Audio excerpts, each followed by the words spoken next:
Hey Pat, what's up? Priyanka, I'm in crisis mode right now. My boss has asked me to migrate to the cloud and I don't know what to do. Okay, slow down and don't worry. In the next few minutes, we will lay out the 5 easy steps to kickstart your Google Cloud migration journey. Wow, that would be awesome. Thanks so much. Okay, Pat, hang on the line and you all stay tuned.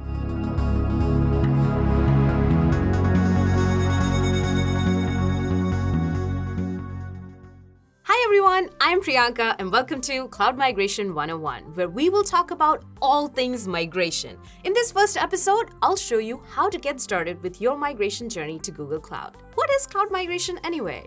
Well, it typically refers to moving apps deployed on premises into the cloud, mainly to leverage the benefits of cloud, like reduced cost, increased security, flexibility, and speed.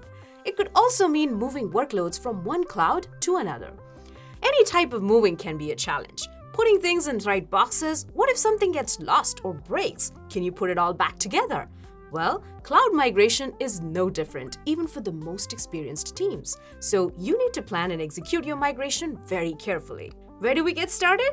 Well, the first stop in the migration journey to Google Cloud Town is to define your starting point. Now, starting point could be on premises, where you manage the entire infrastructure and the apps. It could be in private hosting environment, where you manage the virtualization and resources, and the rest is managed by the service provider.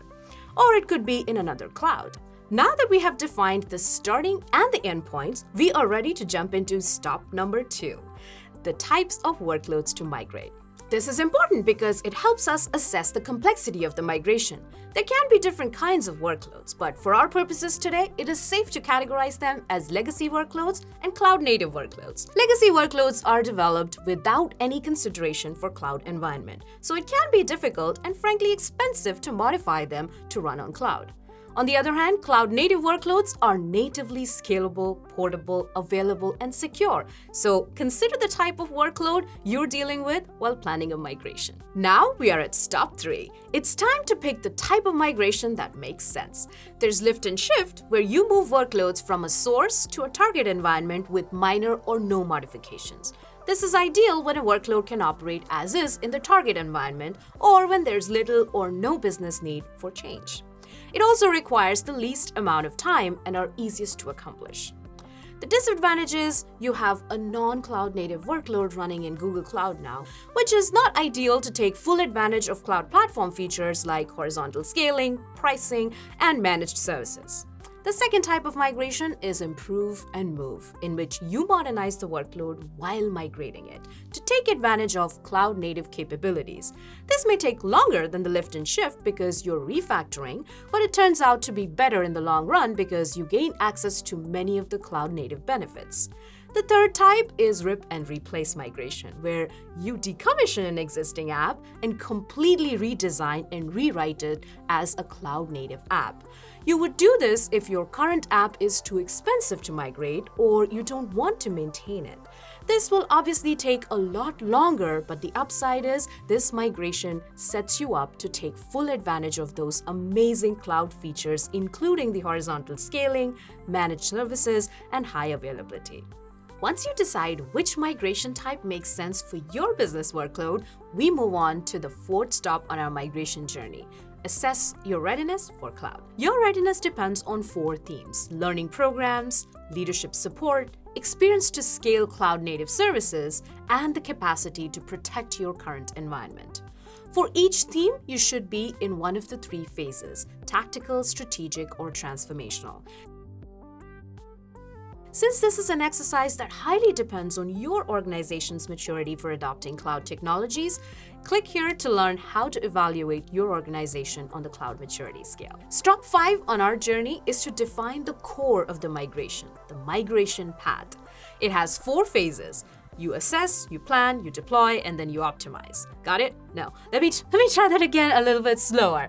In the assess phase, you perform a thorough assessment and discovery of your existing environment to understand your app inventory, identify any dependencies and requirements, perform total cost of ownership calculations, and establish app performance benchmarks.